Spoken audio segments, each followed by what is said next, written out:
حضرت مولانا محمد الیاس صاحب رحمت اللہ علیہ سے کسی نے پوچھا تھا، آپ کہتے ہیں میرا کام میرا کام میرا کام، آپ کا کام ہے کیا؟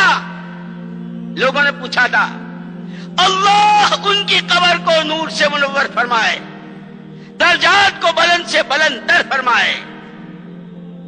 فرمایا میرا کام تو رانڈ کا رونا ہے، میرا کام تو رانڈ کا رونا ہے۔ جیسے کسی عورت کے سر سے اس کے شوہر کا سایہ اٹھ جائے اور ہر موقع پر یاد کر کے بے تکلف روتی ہے، جس کے رونے میں کوئی بناوٹ اور تصنع نہیں ہوتا۔ لڑکی کا پیغام آیا، لڑکے والے آ رہے ہیں، دیکھ رہے ہیں، اور یہ اندر ہی اندر کہہ رہی ہے ہائی تم نہ ہوئے۔ عید کی خوشیاں منائی جا رہی ہے، دائیں بائیں کپڑے بن رہے ہیں، بچے عیدگاہ کو جا رہے ہیں اور خوشیاں منائی جا رہی ہے، اور یہ کونے میں اپنے پوتوں کو، بیٹوں کو، بیٹیوں کو دیکھ کر یوں کہتی ہے ہائی تم نہ ہوئے، ہائی تم نہ ہوئے۔ کہ جب تم تھے تو ہر مسئلے سے تم نے ہم کو بے فکر کر رکھا تھا کہ دودھ کا بل کہ ابا سے کہو، کپڑے ابا سے کہو، جوتے ابا سے کہو، پیغام آیا ہے ابا سے پوچھیں گے، پیغام دینا ہے ابا جہاں چاہیں گے۔ کہ آپ نے تو گھر کے رنگ روغن سے لے کر، گھر کی جھاڑو سے لے کر، اور کیا پوتے اور نواسے اور بیٹیاں اور یہ اور وہ سب کی طرف سے بے فکر کر رکھا تھا، ہائے تم نہ ہوئی۔ حضرت مولانا محمد الیاس صاحب رحمت اللہ علیہ فرماتے تھے میرا کام تو ران کا رونا ہے، ہائے امت امت نہ رہی۔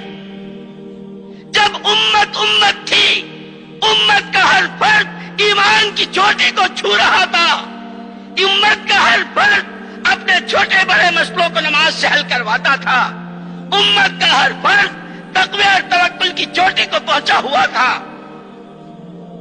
کہ کہنے کو تو تاجر ہے، لیکن اس کی دعا پر، جیسے لکھا ہے کتابوں میں، ایک صحابی تھے، کاروبار کے سلسلے میں شام جایا کرتے تھے۔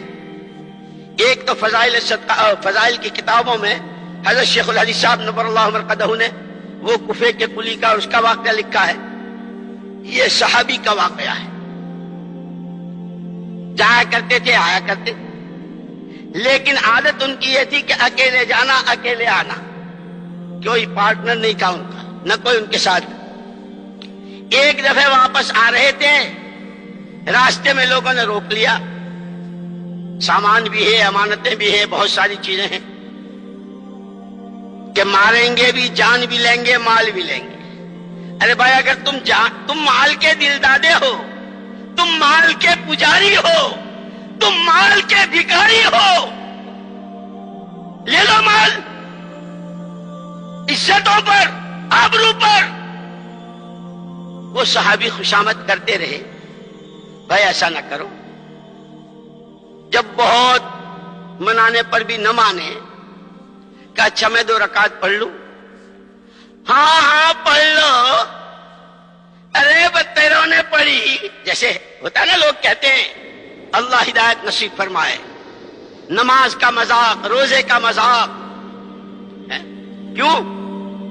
کہ مسلمان ہو تو، کہ تمہارا نام تو مسلمان تھا، تم تو روزے پر، نماز پہ، زکات پر، حج پر، ایمان کی محنت پر تمہاری جانیں لگا کرتی تھی، تمہاری صلاحیتیں کام آیا کرتی تھی، تم نے یہ کیا کیا ہے؟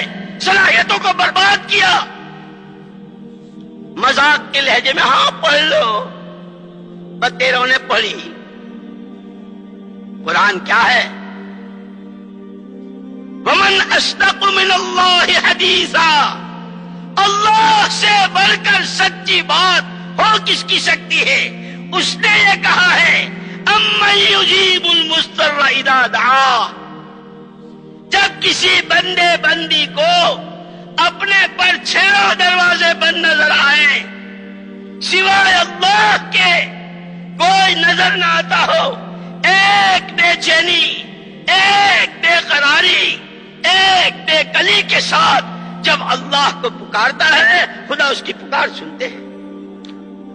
ہم دعا مانگنا ہی نہیں جانتے، ہمیں اللہ سے کہنا ہی نہیں آتا. نماز پڑھی، نماز کے بعد دعا کے لیے ہاتھ اٹھائے، وہ پیچھے تقاضا. ان کی زبان پر چند کلمات جاری ہوئے، ان کلمات پر آسمانوں میں کھلبلی مچ گئی. بیچ میں ایک بات کہہ دوں، خدا کرے خدا کرے خدا کرے میرے بھی دل بھیتر اترے اور آپ کے بھی دل بھیتر اترے. نبی جی تو ہمیں دعا والا بنا کے گئے تھے، ہمیں وہ دعا کر کے گئے تھے، آسمان جھوم اٹھتے تھے، آسمانی نظاموں میں حرکت آیا جاتی.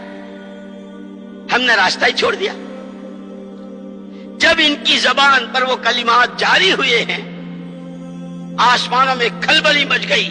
زمین پر کوئی بڑا حادثہ، زمین پر کوئی بڑا واقعہ پیش آنے والا ہے. جب دوبارہ یہ کلمات کہے تو جبریل امین علیہ الصلوۃ والتسلیم آسمانوں میں فرشتوں کے پاس، اور یہ تشکیل کی، خدا کرے تشکیل ہم سمجھیں، یہ صرف بیان سننے کے لیے مجمع نہیں اکٹھا کیا گیا ہے. تشکیل کے معنی جو جس شکل سے آیا ہے اس کی شکل کو بدلنا ہے. کہ کیا شکل بنانی ہے؟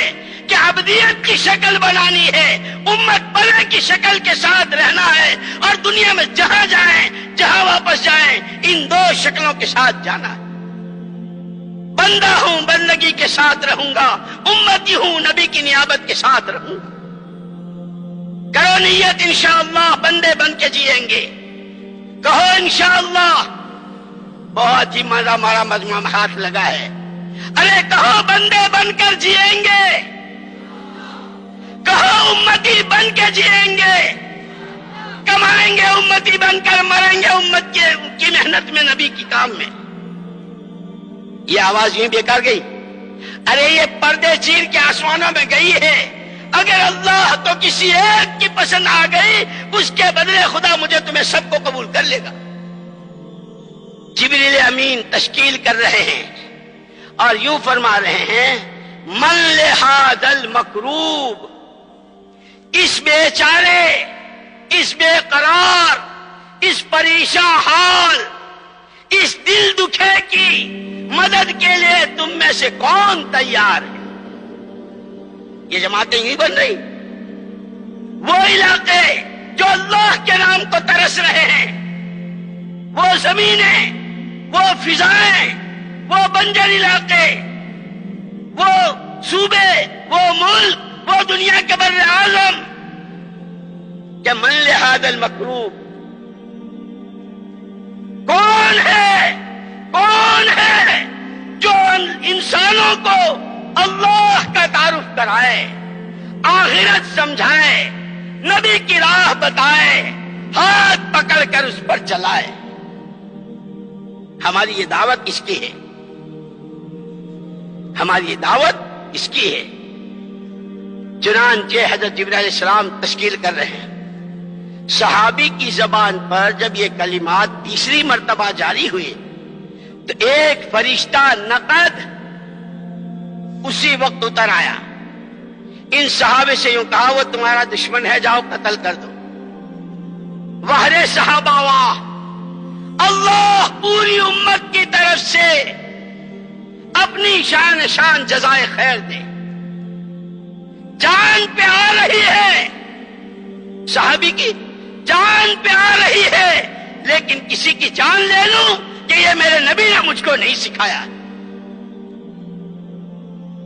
فرشتے سے یوں کہا، میں نے کسی کو قتل کیا، نہ میں کسی کو قتل کروں گا. تم نہیں کرتے، آسمانوں والے نے بھیجا ہے، باقاعدہ تشکیل ہوئی ہے، جا میں یہ کام کرتا ہوں. فرشتے نے اس کو قتل کر دیا.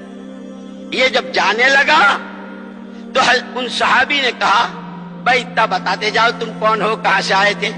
وہ سارا واقعہ سنا دیا. تمہاری پہلی دفعہ کی دعا میں، دوسری دفعے میں یہ ہوا، تیسری دفعے میں یہ ہوا. میں